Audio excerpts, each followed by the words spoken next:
আপনারা সকলে কেমন আছেন? আশা করি খুব ভালো আছেন। বংকথার চ্যানেলে আপনাদের সকলকে স্বাগত। আজকে বানাবো দই কাতলা।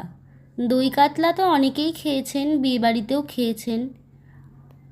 সকলের নিশ্চয়ই খুব পছন্দের একটি ডিশ। আজকে আমি যে রেসিপিটা বলছি, এইভাবে একবার দই কাতলা বানিয়ে দেখুন। সকলের খুব খুব ভালো লাগবে এই আশা রাখছি। দই কাতলা বানানোর জন্য কাতলা মাছের বড় বড় পেটির পিস নিয়ে নিয়েছি। চাইলে আপনারা দাগার পিস দিয়েও করতে পারেন। মাছগুলোতে পরিমাণ মতো লবণ, হলুদ, কিছুটা তেল দিয়ে ম্যারিনেট করে রাখতে হবে 10 থেকে 15 মিনিটের জন্য। এই টাইমের মধ্যে দই কাতলা বানানোর জন্য প্রয়োজনীয় কিছু মশলা আমরা রেডি করে নেব। আদা কাঁচা লঙ্কার পেস্ট, কিছুটা পেঁয়াজের পেস্ট বানিয়ে নেব। কড়াইতে কিছুটা সর্ষের তেল দিয়ে লো ফ্লেমে মাছগুলো হালকা করে ভেজে নেব। মাছগুলো বেশি কড়া করে ভাজা যাবে না। বেশি কড়া করে ভাজলে দই কাতলার টেস্টটা ঠিক পাওয়া যাবে না। একটা পিঠ ভালো করে ভাজা হয়ে গেলে মাছগুলো উল্টে অপর পিঠটাও ভালো করে ভেজে নেব। এরপর মাছগুলো একটা পাত্রে তুলে নেব।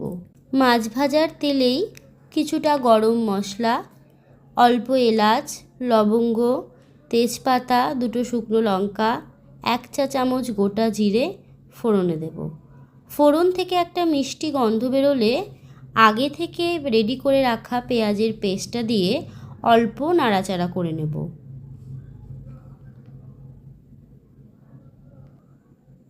আদা কাঁচা লঙ্কার পেস্টটা দিয়েও একটু নাড়াচাড়া করব। এরপর কিছু গুঁড়ো মশলা অ্যাড করব। মশলাতে রয়েছে জিরে গুঁড়ো, হলুদ গুঁড়ো, ধনে গুঁড়ো, কাশ্মীরি লাল লঙ্কার গুঁড়ো, শুকনো লঙ্কার গুঁড়ো ও পরিমাণ মতো লবণ। মশলাটা ভালো করে কষাতে হবে। মশলা থেকে কিছুটা তেল, কাজু ও মগজ বাটা দিয়ে দেব। এরপর ভালো করে কষাবো। তারপর সামান্য জল দিয়ে মশলাটাকে ভালো করে কষাতে থাকবো। মশলা ভালো করে কষে গেলে পরিমাণ মতো টক দই, যেটা আগে থেকে লবণ ও চিনি দিয়ে ফেটিয়ে রেখেছিলাম, সেটা দিয়ে দেব। অল্প কিছুটা লবণ দিয়ে নেব। এরপর ভালোভাবে নাড়াচাড়া করে কিছুটা কসুরি মেথি দিয়ে দেব। এরপর ভাজা মাছগুলো গ্রেভিতে দিয়ে দেব। সেই ভাজা মাছগুলো 5 থেকে 7 মিনিট লো আঁচে ফোটাবো। মাঝে মধ্যে মাছগুলো একটু নেড়েচেড়ে নেব। 5-10 মিনিট পর এটা রেডি হয়ে গেলে কিছুটা ধনেপাতা ছড়িয়ে নামিয়ে নেব।